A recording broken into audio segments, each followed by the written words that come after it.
tus brazos para conquistar las promesas que Jesús nos da.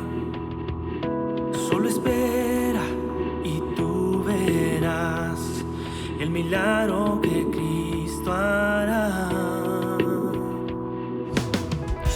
Un lugar para celebrar la victoria que su sangre nos da. Solo confía y cree en Él, que en familia lo encontrará.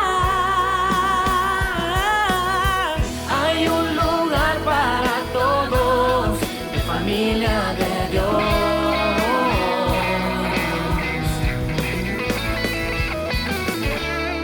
En familia de Dios.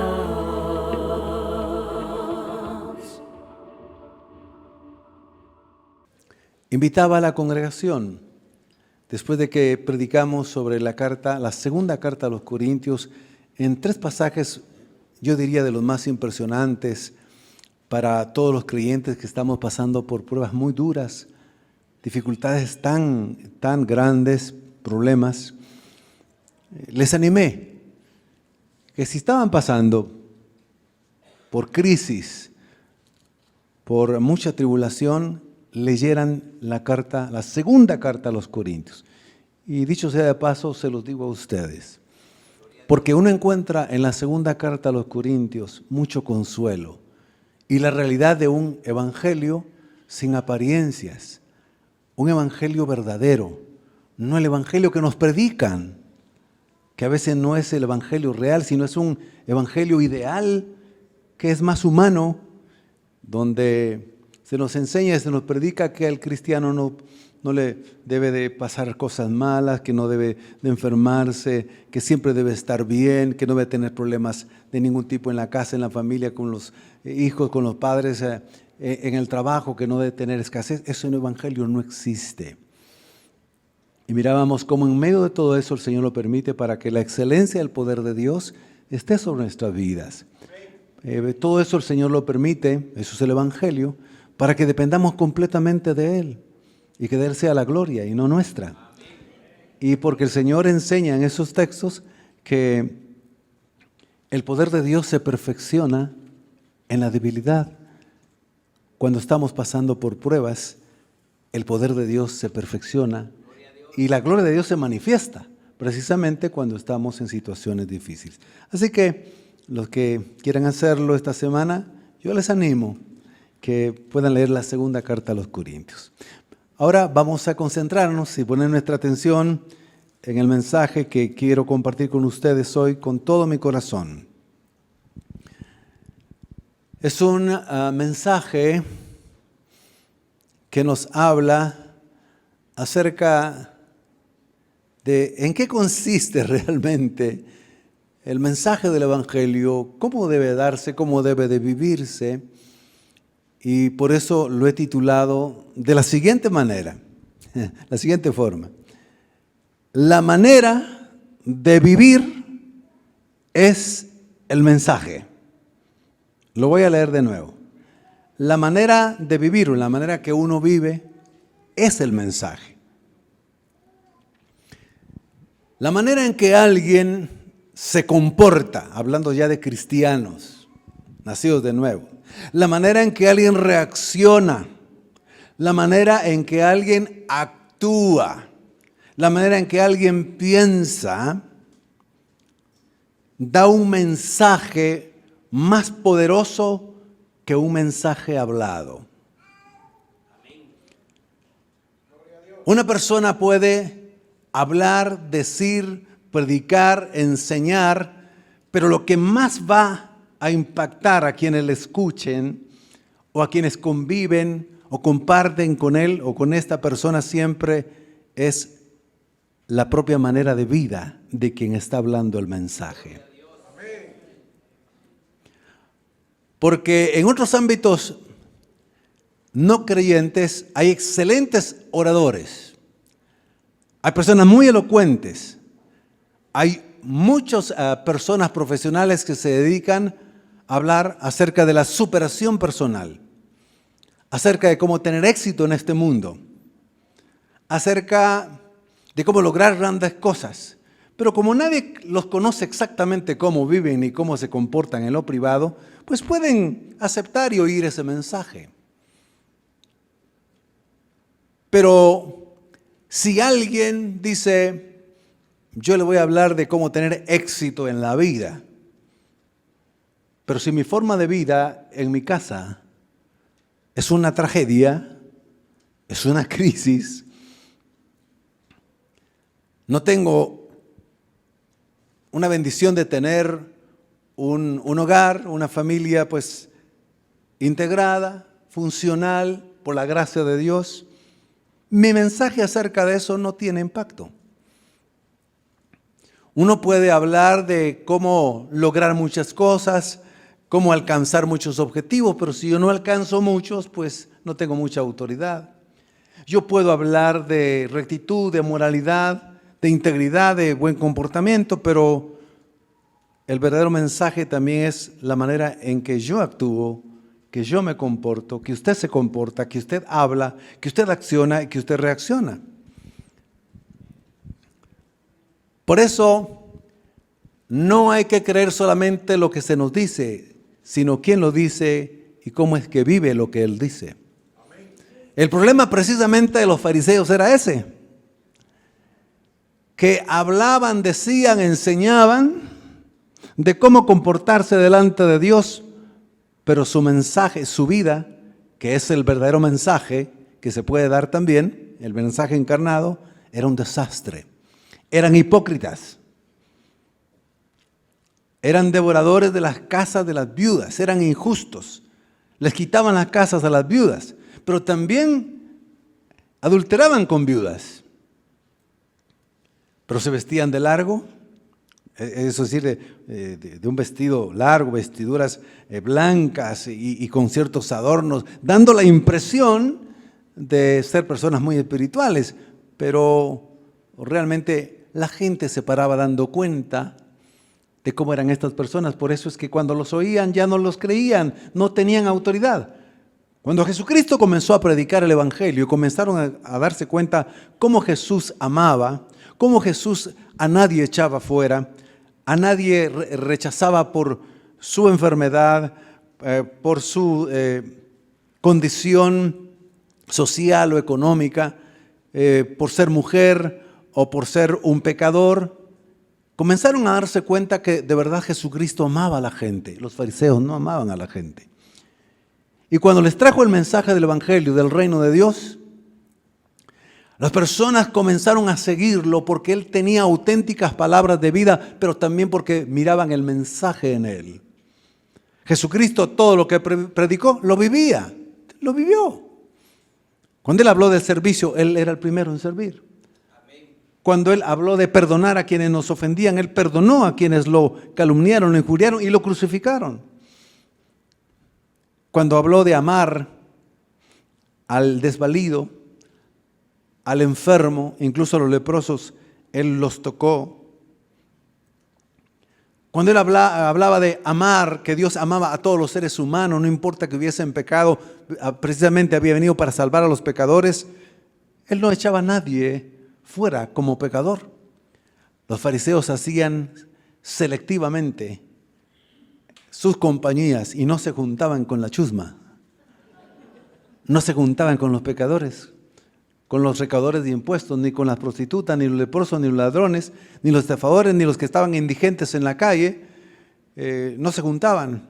De ahí la historia del buen samaritano, de aquel hombre que ladrones lo golpearon, lo dejaron tirado y pasó un sacerdote, pasó un levita y pasaron de largo. Ellos hablaban mensajes bonitos, pero no vivían el mensaje. Pero un samaritano, que ni siquiera era judío, ni siquiera religioso, fariseo, saduceo, cuando vio a este hombre tirado, se bajó de su cabalgadura, iba en un asno, en un caballo, se bajó, lo empezó a curar, le dio de beber, le ungió con aceite, lo subió, dice, a su cabalgadura, su caballo o su asno, y lo llevó a un mesón, a un lugar donde lo cuidaran y le dieran de comer. Le dijo, trátenlo, denle de comer y todo lo pagaré yo a mi regreso. Mis queridos hermanos, por eso la manera en cómo vivimos realmente, eso es el mensaje. El mensaje suyo es como usted vive como creyente. Hay que evangelizar, por favor, hay que enseñar, hay que servir, pero el mensaje que damos a los demás, ¿cuál es? La manera en que un vecino actúa con sus vecinos, ofreciendo a veces su tiempo, su ayuda, saludar con respeto, aunque no nos saluden a veces, pues vamos a saludar, siempre dispuesto a colaborar, no dar problemas, no ser vecinos problemáticos. ¿Ustedes han tenido vecinos problemáticos? Sí. Los que no han tenido vecinos problemáticos, puede ser que ustedes sean los problemáticos. No, eso es para que no se me duerman, ¿eh? Sí, hemos tenido vecinos problemáticos. Mi esposa y yo sufrimos de verdad vecinos terribles, conflictivos, desde hace 24 años que estamos viviendo en la casita. Sí.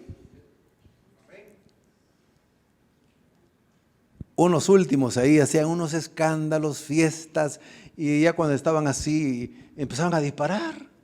Y toda la colonia se quejaba bien allá, pero no les decían nada. Y nosotros orando y orando y orando, ¿verdad? Para que se convirtieran. Y para que no tuvieran pulso para darle a alguien, ¿verdad? Si tuviera misericordia, porque tiraban hacia arriba sin duda. Al fin y al cabo se fueron. Bueno, y así otro tipo de cuestiones. Pero a usted, ¿dónde está? ¿Cómo lo consideran como vecino? Como el evangélico, sí, pero ¿cómo se comporta? Hoy es un mensaje de confrontación para usted y para mí. O siempre pueden decir, es un vecino que nunca da problemas. Es una perita en dulce mi vecino. Ojalá pudieran decir eso, ¿verdad? No se queja, no discute con nadie, no alega. Da un mensaje de amor, de empatía, de respeto, de solidaridad, de apoyo. Un profesional en cualquiera de las áreas que a todos trata con respeto, con dignidad, sin hacer acepción de personas, desde sus colegas hasta la persona más sencilla que hace un trabajo, todo trabajo es digno, pero hace un trabajo de limpieza. A todos los saluda, es amable con todos, no menosprecia a nadie. Ese mensaje que da este profesional es de un auténtico liderazgo. Lo van a respetar, aunque no sea cristiano, lo van a respetar, porque no hace de nada a nadie de menos. A todos los saluda, es amable con todos. Ese es el mensaje que da. Pero ¿cuál es el mensaje que da otra persona que tiene autoridad? Que cuando llega, desde que llega, cuando le van a abrir la puerta, les echa el carro encima a veces. Que a veces saluda y a veces no saluda. Un día sonríe y dice cosas muy bonitas y el otro día como que hubiera dormido con el diablo. ¿Qué mensaje está dando? Nos dice, el jefe es neurótico, el jefe está endemoniado, o algo así dirá, ¿no? Mis queridos hermanos,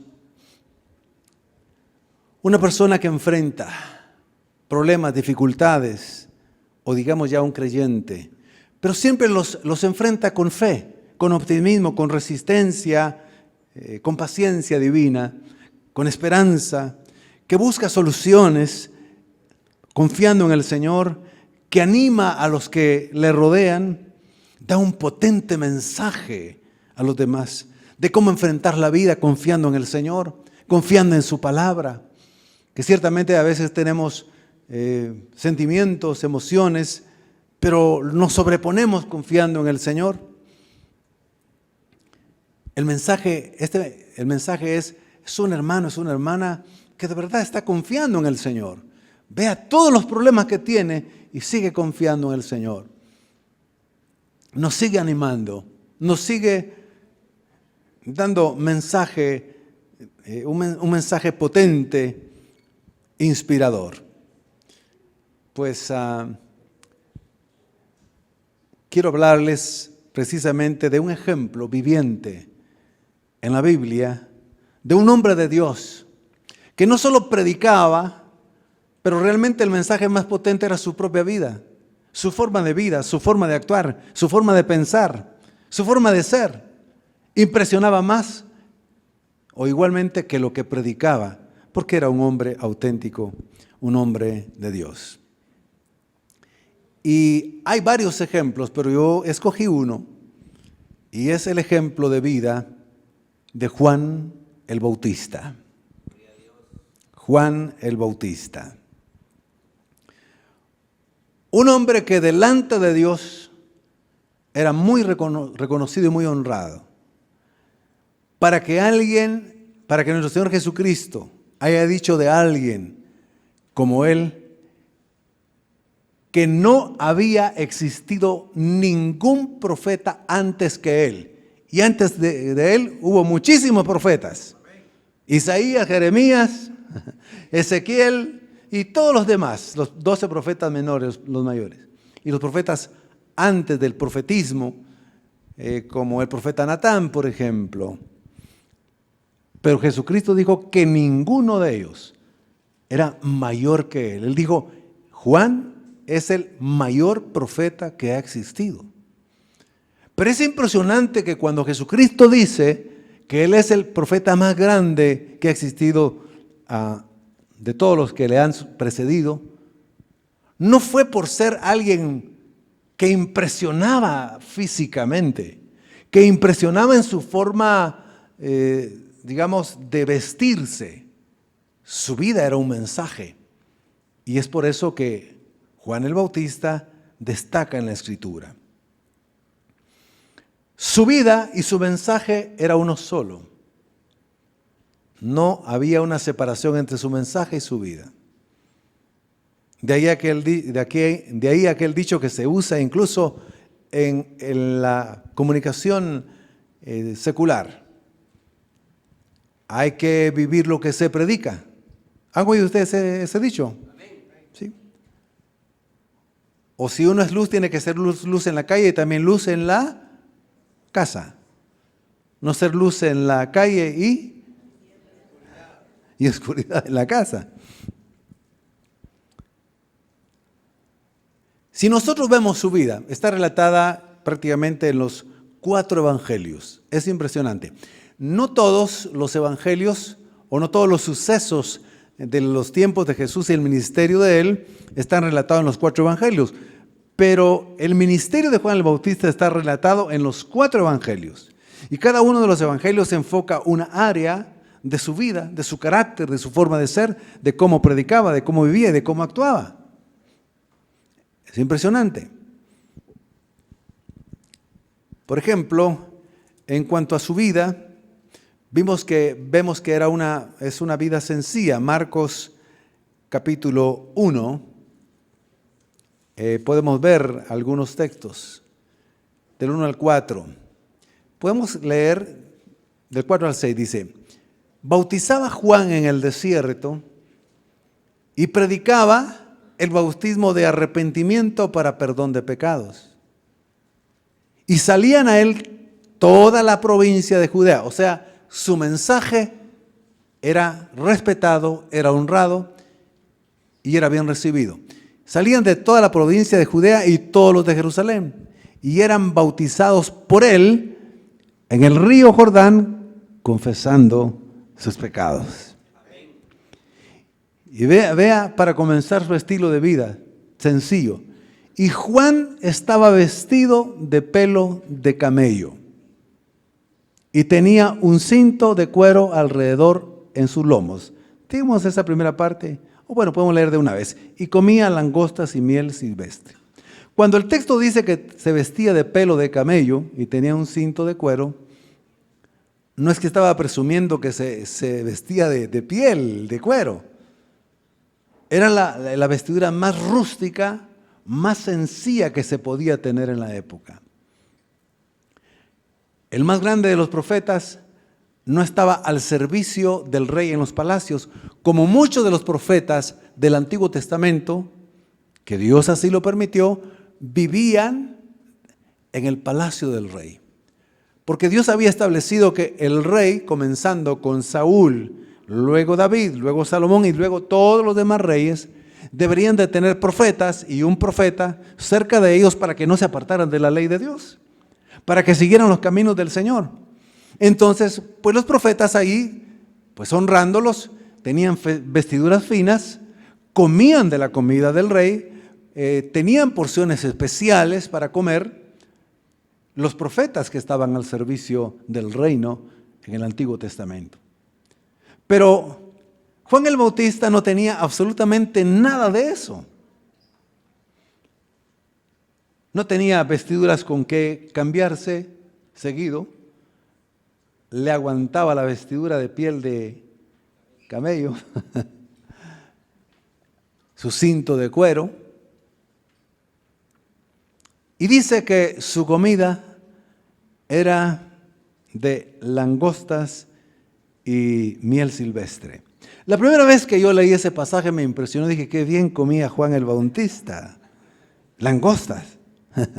Cuando uno empieza a leer, y leí varias traducciones de este texto para ver si alguno tradujo de manera diferente para quitar la idea de que comía de esas langostas de mar que son exquisitas, pero cuestan un ojo de la cara ahora. Hay que empeñar algo ahí para comer, para comer a veces langosta. Son carísimas. No, realmente eran grillos. ¿Conoce usted los grillos? En México le dicen chapulines. Ahora, bien tostados, con limón y sal son ricos. Yo los he probado. Sí. Un estudiante del seminario teológico de Guatemala, de Cetegua, mexicano, viajaba de la frontera cada semana, imagínense qué esfuerzo. Tenemos estudiantes mexicanos y en ese entonces venía uno de ellos de la frontera para acá. En una ocasión quiso agradarnos a todos los que dábamos clase y nos trajo chapulines. Aquí, mire, esto es delicioso, este es un plato exquisito, es nacional de México. Y pues empezamos. Mis queridos hermanos, como no me dijeron que eran grillos, pues yo lo agarré. Exquisitos. Algo así como sabor algo a chicharrón, más o menos. Algo así. Crujientes, riquísimos. Y bueno, son grillos, me dijeron después. Bueno. Ya estuvo, dije yo. Y yo le dije, mira, ahí le encargo para la próxima, porque me gustaron. Pues Juan el Bautista comía grillos y miel silvestre. La miel silvestre no siempre se encuentra. Hay que buscarla. Él salía a buscar su alimento. Y lo que más tenía a la mano para comer era miel y sus chapulines. Así le dicen en México. Sus grillos. Su comida era muy sencilla.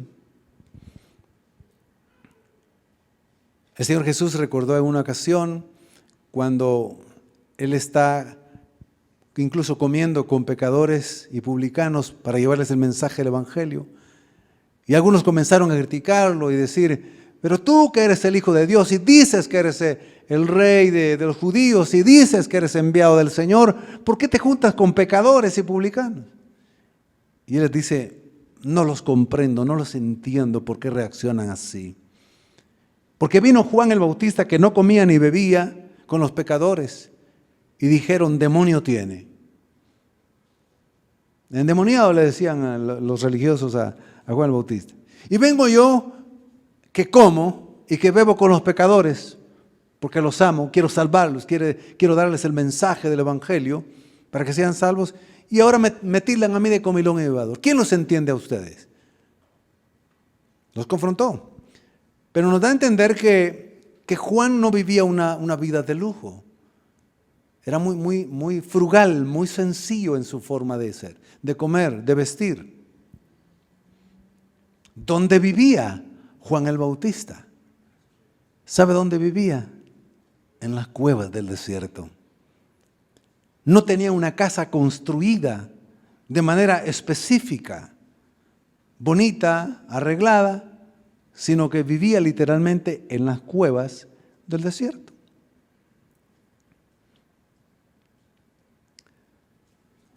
El más grande de los profetas, Juan el Bautista. El Señor le reveló a Juan el Bautista cuál era su propósito. Él mismo cita el libro de Isaías. Cuando le preguntan a él, dinos quién eres, con qué autoridad estás predicando ese mensaje. Arrepiéntanse de sus pecados, conviértanse al Señor, bautícense y serán salvos. ¿Pero quién eres? Él no quería decir quién era, pero le insistían los religiosos y los demás, pero dinos quién eres. Eso está relatado también en uno de los evangelios. Y hasta que insistieron en decirle, dice, yo soy apenas lo que dice el profeta, hablando del profeta Isaías, una voz que clama en el desierto. Soy solamente alguien que prepara el camino del Señor. Solo soy alguien que está limpiando, enderezando, preparando el camino para aquel que ha de venir tras mi predicación y mi vivencia. En otras palabras, mi ministerio es muy sencillo, mi ministerio es muy corto.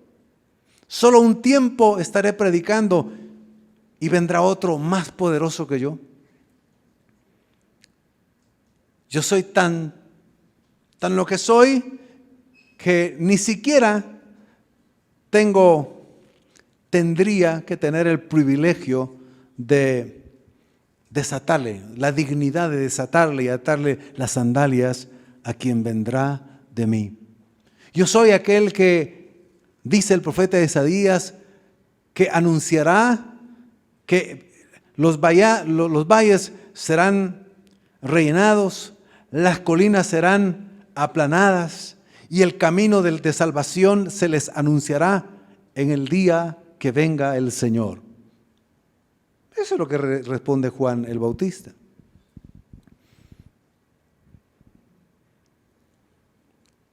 Su testimonio es genuino. No se jacta de nada.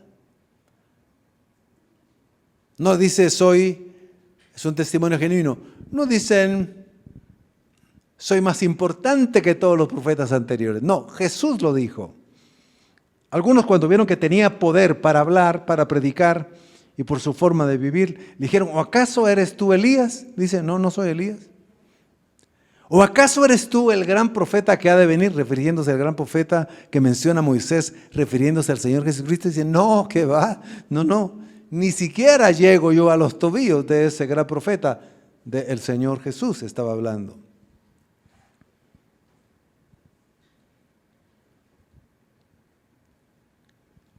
Era un profeta que tenía el discernimiento del Espíritu de Dios.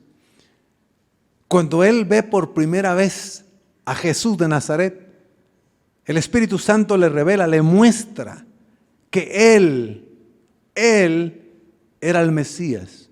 Y él instantáneamente a los que son discípulos de él, porque tenía discípulos, porque lo seguían en su forma de vida, de entrega, de sacrificio, sabían que era un hombre de Dios, era un profeta de Dios.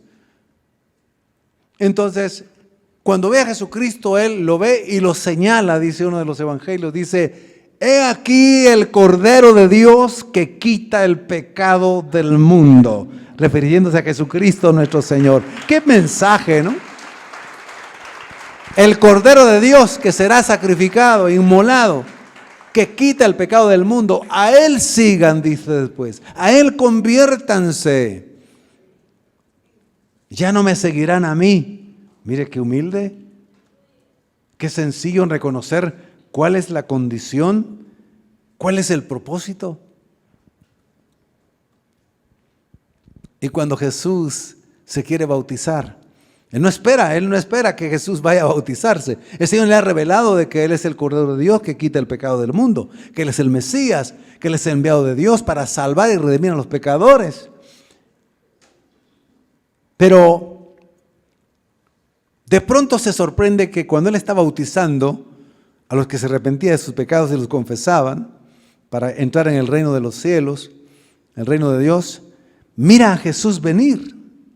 Y cuando lo ve y Él se comienza a adentrar en las aguas del río Jordán y le dice, no es posible, Señor, por favor no lo hagas. Yo debería ser bautizado en aguas por ti. ¿Por qué vienes tú a mí? Y Jesús le dice, Juan, es necesario que cumplamos toda justicia. Me voy a bautizar. Y Juan, que tiene un discernimiento espiritual, finalmente cede en bautizarlo.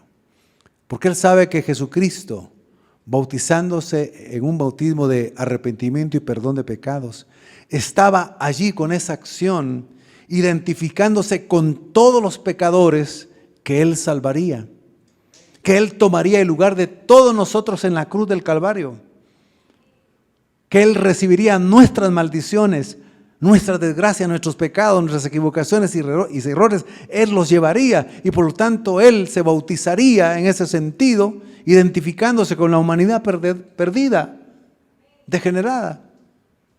Entonces Juan lo bautiza en agua.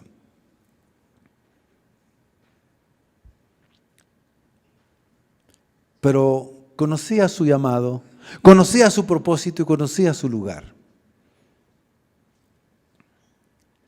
Él dijo en otras ocasiones,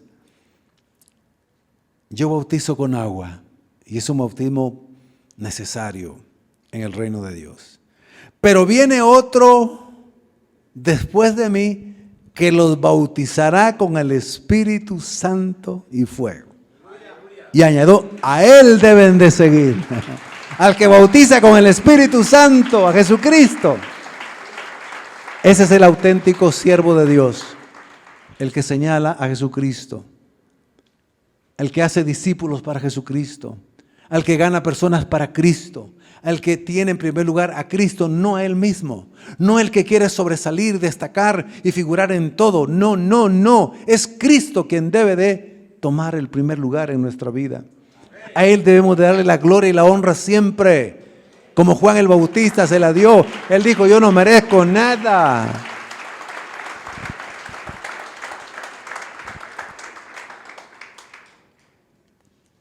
Aleluya. Y eso, otra vez, el más grande de todos los profetas. A veces nosotros no llegamos ni a hijos de profetas y a veces no creemos mucho.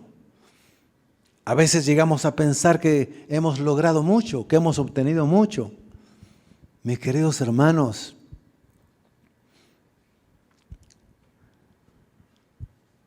no hemos logrado nada. Ha sido Cristo, su gracia, su misericordia que nos ha otorgado, nos ha concedido. Lo que podamos ser, lo que podamos tener es de Cristo.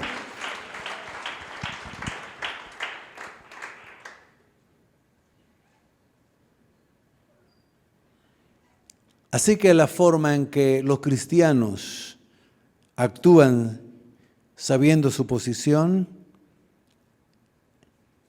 ubicándose, es lo que agrada al Señor.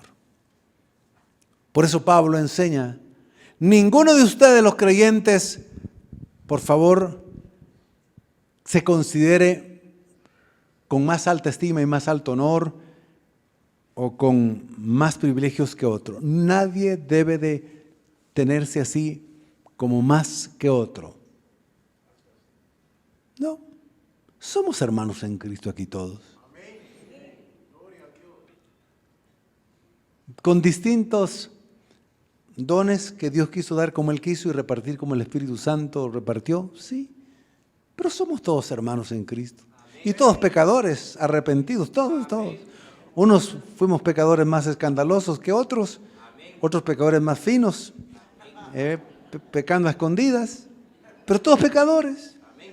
Pecadores de ropero, pecadores de armario, así se les llama, porque son en el armario escondido. Eso somos. Y Juan, con su manera de vivir, demostró que vivía el mensaje del Evangelio. Nunca tomó gloria para sí mismo, jamás. Cuando algunos de los discípulos de Juan se dieron cuenta que el Señor Jesucristo comenzó a predicar, a sanar a los enfermos y a echar fuera a los demonios, y las multitudes comenzaron a seguirlo, porque miraban las señales, los milagros, y miraban el amor del Señor Jesús. Los discípulos de Juan, que no habían entendido mucho lo que Juan había dicho desde el principio, se preocuparon y le dijeron: Juan, los que te siguen, nosotros los discípulos, muchos están siguiendo a Jesús y ya no te siguen a ti. Pensaron que le iban a dar un buen mensaje. Los chismosos siempre piensan eso, ¿verdad? Voy a darle un buen mensaje. Fíjate que te están llevando. Les dijo: no han entendido. Yo estoy preparando precisamente el camino a Jesús para que todos vayan a Él. Es necesario que Él crezca y que yo mengüe. Así que cállense la boca, váyanse ustedes también y sigan a Cristo, les dijo. Y les dijo: váyanse. Sigan a Cristo, les dijo. No soy yo el Mesías. Él es el Mesías. Solo uno que preparó el camino de la venida de Cristo.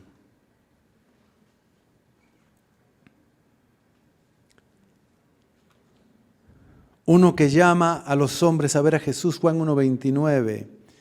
Es impresionante que vuelve a predicar el mismo mensaje.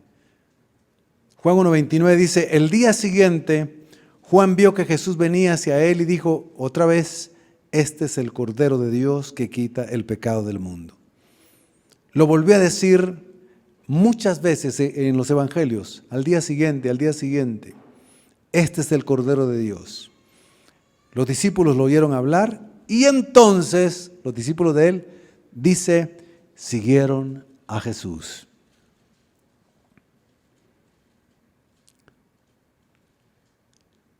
Cuando él anunció que Jesús era el Cordero de Dios, estaba enseñando que era el verdadero sacrificio designado para el perdón de todos los pecados de los seres humanos. Y que aquellos que se arrepintieran, creyeran en Cristo, se convirtieran y se bautizaran, serían salvos. Se alegraba Juan el Bautista de que lo dejaran y siguieran a Cristo. Pablo seguía también esa misma perspectiva. El apóstol Pablo nunca quiso sobresalir como predicador. Hoy podemos decir, porque se puede verificar, que lamentablemente, por supuesto hay excepciones, pero a lo largo de la historia han habido predicadores muy destacados, muy usados por Dios. Pero cuando llegan a perder la perspectiva que la gloria siempre se la deben dar a Jesucristo y la empiezan a recibir ellos, es el fin de su ministerio, aunque sean salvos. Vemos predicadores de todo tipo, a veces exaltándose más ellos que al Señor Jesucristo, atribuyéndose más poderes, con más unción, y que solo ellos tienen cosas muy especiales que los demás no tienen. Son solamente vasos de barro, como dice Pablo en los Corintios. El tesoro del Evangelio está en vasos de barro. Algunos de los ministerios que han sido más visibles a lo largo de la historia, y algunos de ellos han terminado en fracaso, aunque hayan sido salvos. El fracaso comenzó cuando comenzaron a creer que eran muy especiales para Dios y que eran muy singulares y que ellos eran muy espirituales y que solo ellos tenían algo más importante que los demás. Allí comenzó su declinación, su declive, Incluso varios pararon dejando el ministerio, aunque Dios los haya salvado. Mis queridos hermanos, para todos los que son cristianos y creyentes, tengamos muy claro eso. No podemos jactarnos de nada. No nos creamos muy espirituales, muy capaces. Si reconocemos lo que somos y le damos siempre la gloria al Señor como lo hizo Juan el Bautista, terminaremos nuestra carrera con gozo y en victoria. El Señor se agradará. Tendremos bendiciones en nuestras vidas. Por eso Pablo dijo, porque no nos predicamos a nosotros mismos. 2 Corintios 4:5. Porque no nos predicamos a nosotros mismos. Pablo sabía que otros se predicaban a sí mismos y predicaban sus mensajes y sus mandamientos, sino a Jesucristo como Señor y a nosotros como vuestros siervos por amor de Jesús. Solamente somos siervos de Dios. Servidores. Ahora, en una ocasión hemos mencionado que hay que tener cuidado con la palabra siervo, porque a veces se le da una categoría de que está en un lugar más alto que los demás, y no. La palabra de Dios cuando habla de ser siervos de Cristo, es decir, esclavos de Cristo, servidores de Cristo por amor. No es jerarquía, es una condición de servir a los demás. Estamos al mismo nivel y aún más abajo sirviendo a los otros. Es que yo soy un siervo de Dios, o soy una sierva de Dios, pero así no. Además hay que recordar que dentro de la Biblia hay 3 tipos de siervos. Está el siervo malo, está el siervo inútil y está el siervo bueno. El siervo malo es el que pueda ser salvo, pero no obedece los mandamientos del Señor, no obedece la doctrina del Señor, no obedece la palabra de Dios, no obedece lo que Dios le dice. Entonces es salvo, pero es un siervo malo, negligente, que Dios le confía ciertos dones, ciertos talentos, pero no los pone al servicio de los demás. Es un siervo malo y negligente. Eso está relatado en una parábola. Está el siervo inútil. El siervo inútil. Es impresionante porque siervo inútil suena como que no sirve, ¿verdad? Inútil no sirve. Pero cuando uno lee el pasaje donde está el concepto del siervo inútil, ¿sabe cuál es aquel siervo inútil? Es aquel que hace y obedece exactamente solo lo que el Señor le dice. Ahora, eso es bueno, porque el Señor le dice, haz esto, y el siervo inútil hace exactamente solo lo que el Señor le dice. Nosotros humanamente, por un lado, lo tomaríamos como un buen siervo, ¿sí o no? Porque hizo lo que el Señor le pidió. ¿Me estoy dando a entender? Bueno. Pero lo que está enseñando el Señor es que el siervo inútil hace solo lo que le dice. Debería ser un siervo más útil. ¿Cómo? Si el Señor me dice que debo de servir y amar, yo lo voy a hacer, pero lo voy a hacer sin medida, no solo lo que el Señor me diga. Yo voy a hacer más allá. Es como dar una milla extra. Es como hacer lo extra. Entonces uno puede decir, Señor, yo cumplí, yo obedecí en lo que tú me llamaste. Va muy bien, eres un siervo inútil. Es un elogio. Es inútil, pero cumplió. Ahora, ¿queremos estar ahí en el rango de siervos inútiles? Es que no suena bonito siervo inútil. ¿Verdad que no suena bonito? Entonces, cuando el Señor nos encargue algo, hagámoslo con todo amor, de la mejor manera, gastémonos y hagamos lo más que podamos, hasta donde podamos, porque es para el Señor. Entonces ya no seremos solo siervos inútiles, sino siervos buenos. Siervos buenos.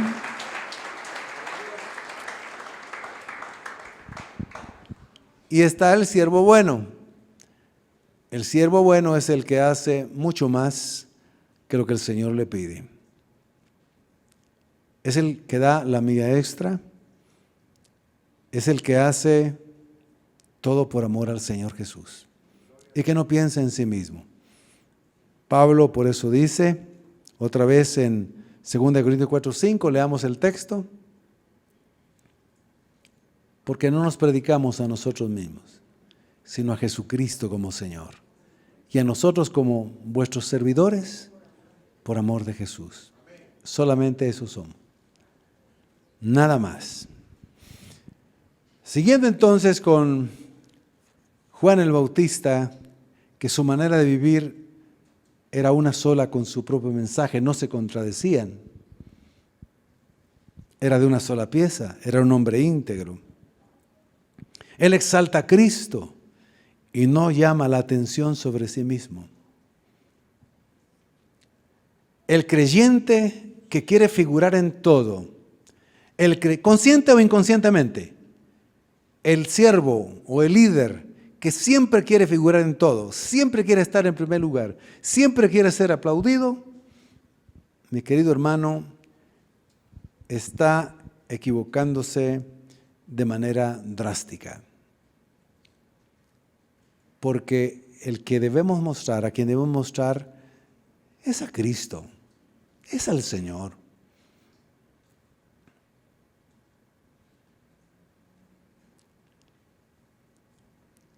No tratemos siempre de que se nos reconozca.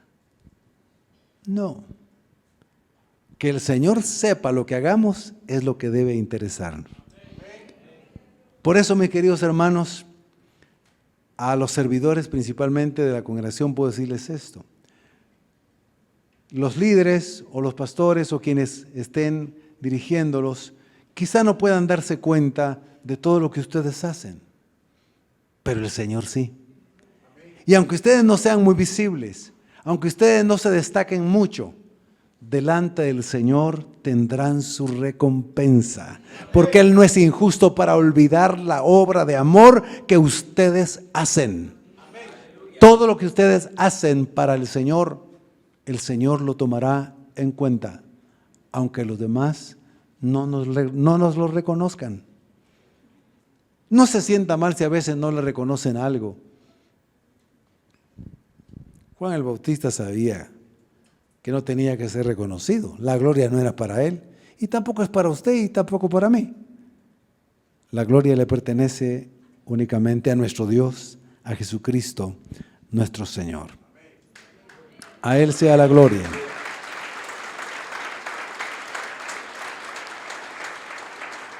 Juan el Bautista era coherente con lo que creía y con el llamado urgente a la salvación. Su mensaje no era tibio, su mensaje no era aguado, su mensaje no era de agradar a los que le oían. Era de herirlos con la verdad, era de confrontarlos con la verdad, porque los amaba.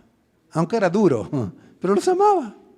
Les predicaba la verdad, les decía exactamente lo que tenía que decir. Su mensaje era claro, era sencillo, era potente y era directo.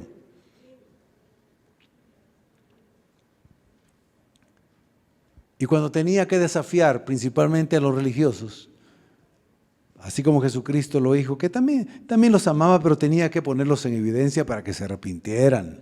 Y de hecho varios fariseos se arrepintieron y creyeron en Jesús. Pero Juan el Bautista no era diplomático. Juan el Bautista no quería quedar bien con todos. Venían los religiosos, algunos de ellos que dijeron, bueno, pues como el pueblo y la multitud está siguiendo a Juan el Bautista y el pueblo lo tiene en alta estima, y eso lo sabía hasta Herodes. Eso lo sabían muchas personas importantes, que Juan el Bautista era un hombre de Dios y era un profeta. Por eso cuando Jesucristo le hizo la pregunta a los fariseos y a los otros religiosos que lo tentaron, ¿con qué autoridad hace las cosas que estás haciendo?, le preguntaron a Jesús.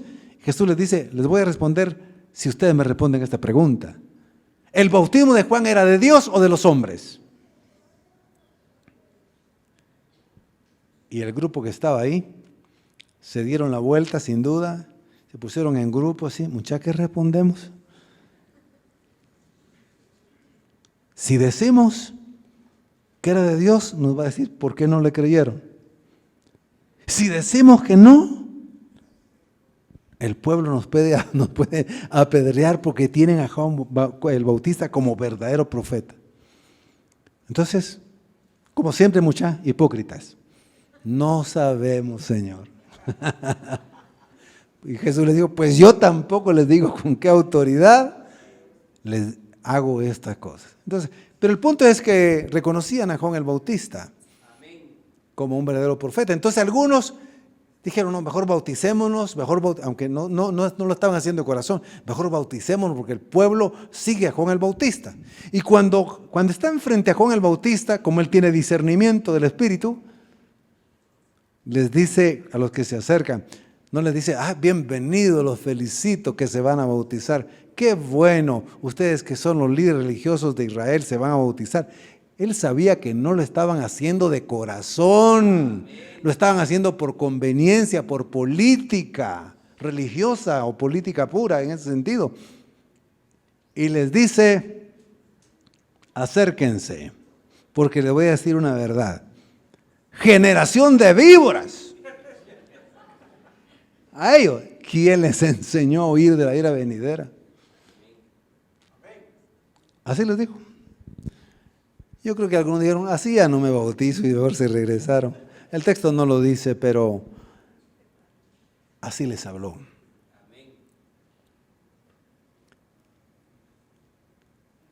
El verdadero profeta le dijo a Herodes, no te es lícito tener la mujer de tu hermano. Al mero rey Herodes le dijo, no te es lícito tener a la mujer de tu hermano, eres un adúltero, fornicario.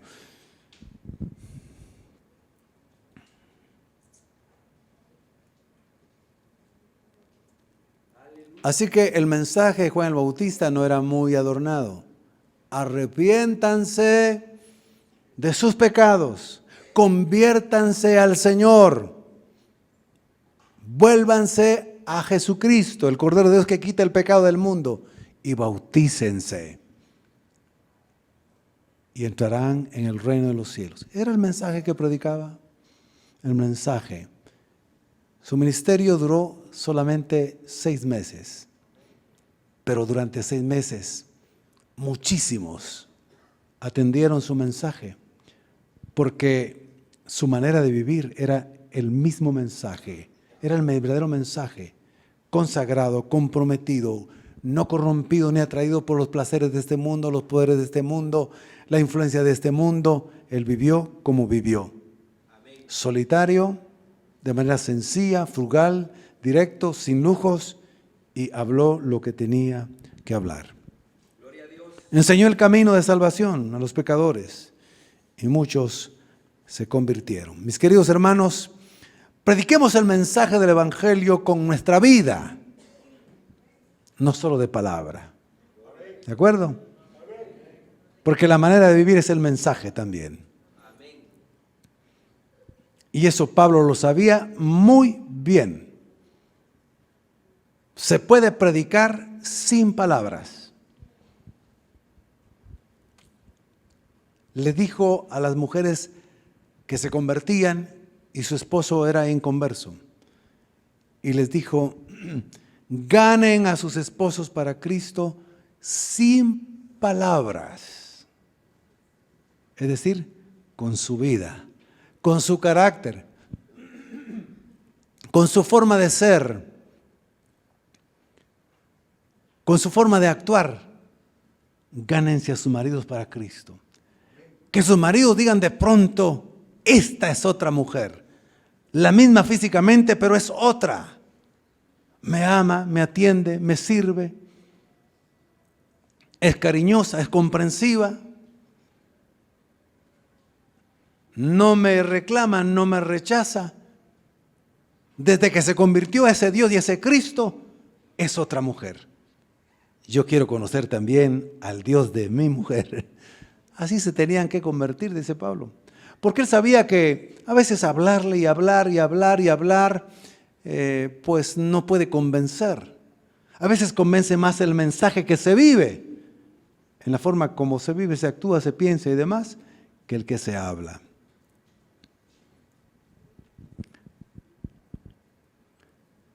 Cada vez que usted actúa, habla, dice y se comporta, está dando un mensaje.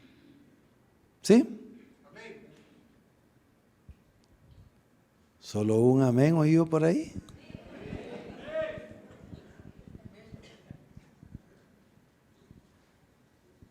Cada vez que usted, siendo cristiano evangélico en la calle o en el grupo de trabajo donde está, usted grita, se enoja, usted dice palabras que no debe decir, usted está dando un mensaje a los demás. El mensaje que está dando es: usted es evangélico, pero es hipócrita. Usted es evangélico, pero es carnal. Usted es evangélico, pero saberse. Cualquier otro mensaje parecido a ese. ¿Sí?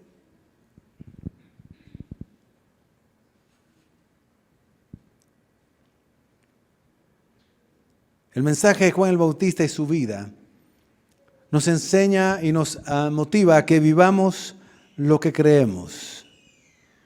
Que nuestra manera de vivir sea nuestro mensaje. Yo le puedo predicar y le pude predicar más a mis hijas en la forma que actué, en la forma que me dirigí a ellas, en la forma que les instruí, en el ejemplo que les di, que más por las enseñanzas que me oían predicar en la iglesia. Porque en la iglesia uno puede predicar, pero los hijos son listos, son inteligentes. Conocen exactamente a sus papás.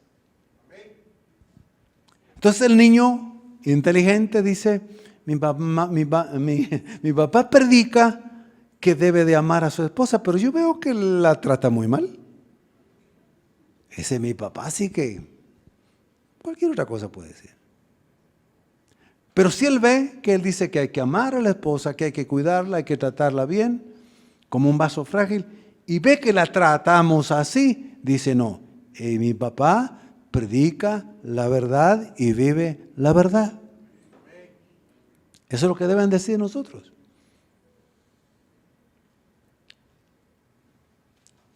¿Cómo le predica usted a su esposa? Esposa, ¿cómo le predica usted a su esposo? No estoy mirando a ninguno.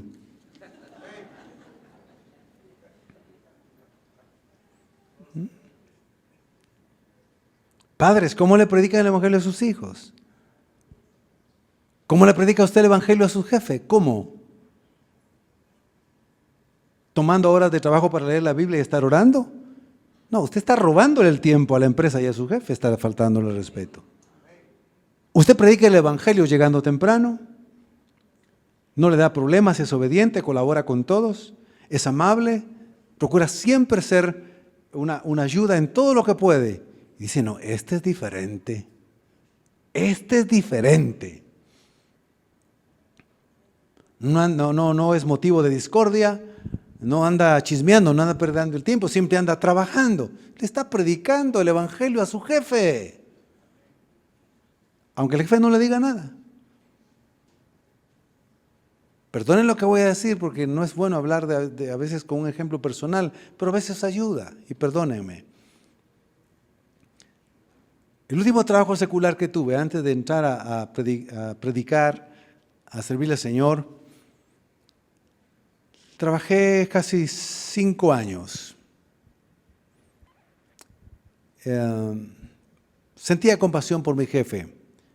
Era gerente dueño.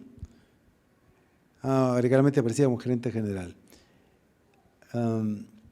Era un hombre que sufría mucho, sin duda. Trataba mal a los empleados. Hay días que llegaba terriblemente de malas. No saludaba a ninguno. Solo llegaba a preguntar y a exigir y decir cosas y buscar dónde le encontraba uno algo.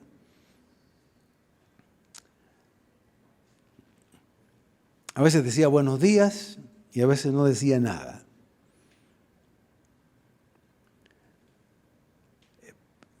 pocos aguantaban a este gerente dueño. La agarraba conmigo de vez en cuando. Llegaba y me decía, Rigo me decía, no me decía ni buenos días, Rigo me decía, por favor, deme esta información, con mucho gusto. No, deme esta otra. Aquí está la información. Se daba la vuelta y se iba. Regresaba. Mire, pero explíqueme bien esto. Es que mire qué decir. Explíqueme esto otro. Sí, está bien. Se iba otra vez. Y de ahí volví a regresar. Tratando de encontrarme algo. Y yo no perdía la calma, le pedía a Dios que me ayudara. Cuando era el retiro, perdón, no era retiro, era ¿cómo se llama? Cuando hacen el convivio, lo que primero traía era música, alcohol, y traía a unas mujeres simpáticas, a ver dónde las sacaba, pero las traía, para que llegaran ahí con los amigos a bailar también. Y al primero que llamaba era a mí, para tentarme. Y le decía, Rigo, venga, Rigo, mire, este es un compañero de trabajo que aprecio mucho, mire, aquí converse con ellos. Y Rigo, aquí siempre me ofrecía una cerveza, cada convivio. Y me llamaba para que bailara con las personas que había invitado. Y yo pues en obediencia no bailaba. En obediencia no tomaba, no, en obediencia me acercaba, saludaba y estaba un ratito y les compartía que yo era cristiano y todo.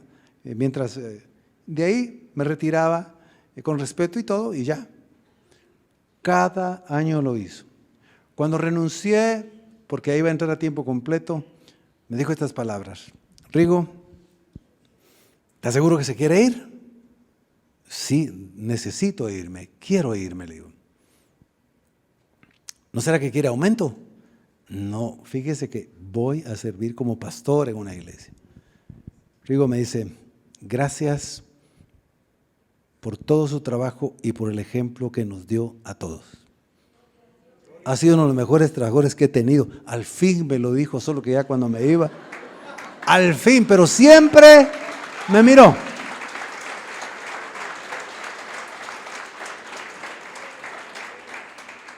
Así hay que predicarle el evangelio a los jefes. Pero a los que son así neuróticos y un poco bipolares, ¿verdad? Así hay que. Así. Pónganse de pie, mis queridos hermanos.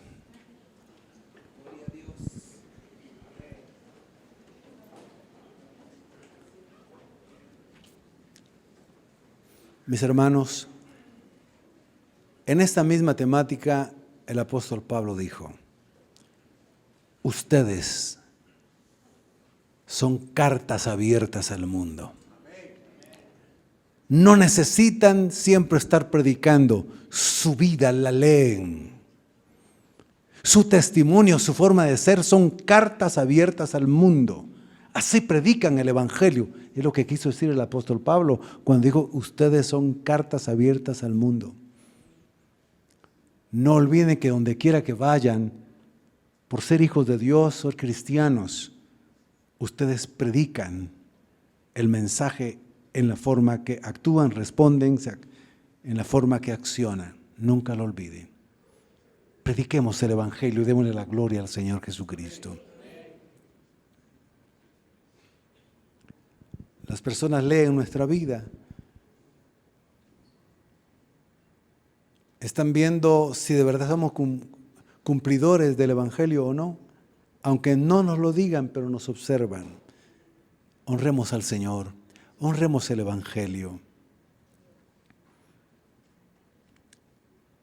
Y así seremos grandes delante del Señor, no de los hombres.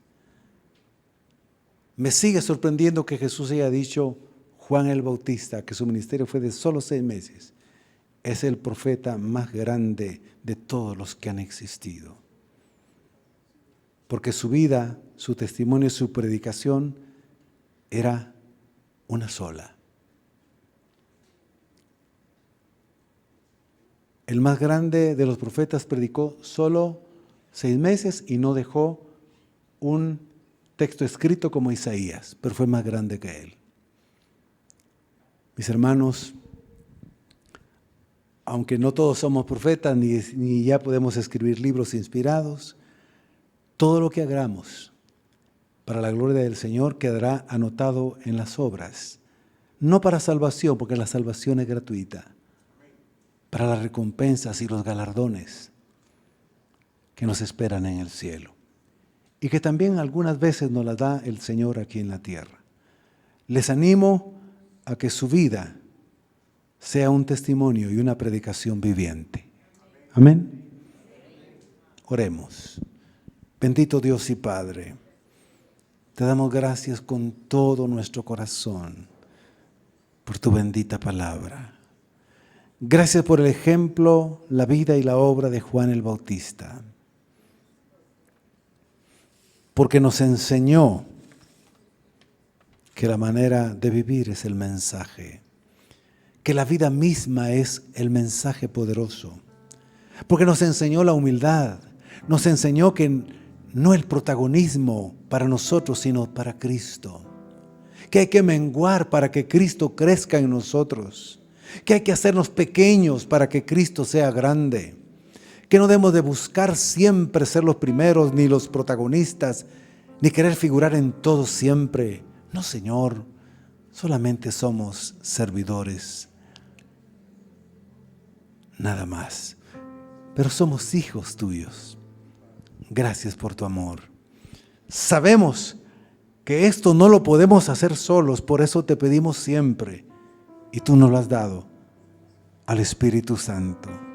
Espíritu Santo, ayúdanos a dar testimonio de integridad, de fidelidad del mensaje del Evangelio.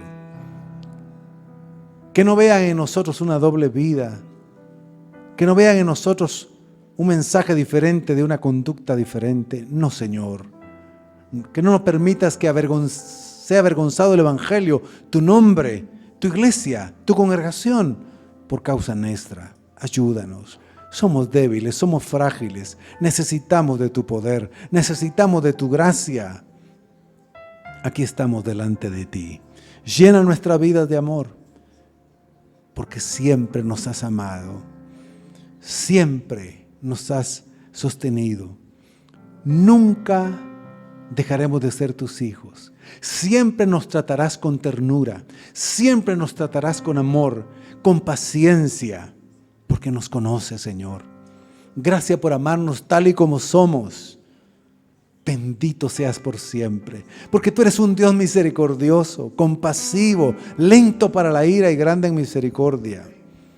Te amamos, Señor, que has prometido cuidarnos, proveernos, sostenernos, que has prometido sanarnos, porque eres el Dios sanador, Cristo sanador, Espíritu Santo también, Dios Trino. Te necesitamos, Señor. Ayúdanos, Señor. Que tu nombre no sea blasfemado por causa nuestra. Líbranos, Señor. Ten misericordia de nosotros. Haremos nuestra parte, nuestra pequeña parte, siendo obedientes, siendo humildes y sencillos. Porque todo te pertenece a ti. Todo viene de ti. Sin ti nada somos. Somos lo que somos por la gracia tuya y nada más. Bendito sea tu nombre. Y si has traído a alguien que no ha nacido de nuevo, que no es hijo tuyo, que no es una nueva criatura, que no ha conocido el verdadero amor, el verdadero perdón, que su nombre no está escrito en el libro de la vida, que si muriera no iría al cielo, Señor. Espíritu Santo, redargúyelo, tócalo y que sea salvo hoy, aquí o a través de las redes sociales que están escuchando, Señor. Si alguien necesita recibir a Cristo, por favor, diga conmigo esta palabra de fe que predicamos, dice el apóstol Pablo, que si crees con tu corazón que Jesús fue levantado de los muertos y confiesas con tu boca que Jesús es el Señor, serás salvo. Así que si alguien va a recibir a Cristo, diga conmigo esta palabra de fe. Creo en ti, Jesucristo, como el Señor, el Rey y el Salvador del mundo. Creo que moriste en la cruz por mis pecados. Me arrepiento de todos mis pecados y de toda mi maldad. Te recibo hoy en mi vida para que me hagas hijo de Dios. Hoy te confieso con mis labios como Señor de mi vida. Y creo en mi corazón que resucitaste de entre los muertos. Gracias por amarme como soy y salvarme hoy. Amén. Abre tus brazos para conquistar las promesas que Jesús nos da. Solo espera y tú verás el milagro que Cristo hará. Un lugar para celebrar la victoria que su sangre nos da.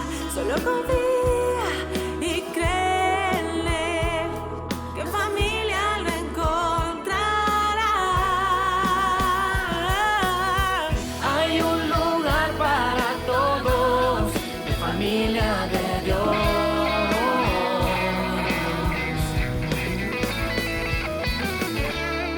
En familia de Dios.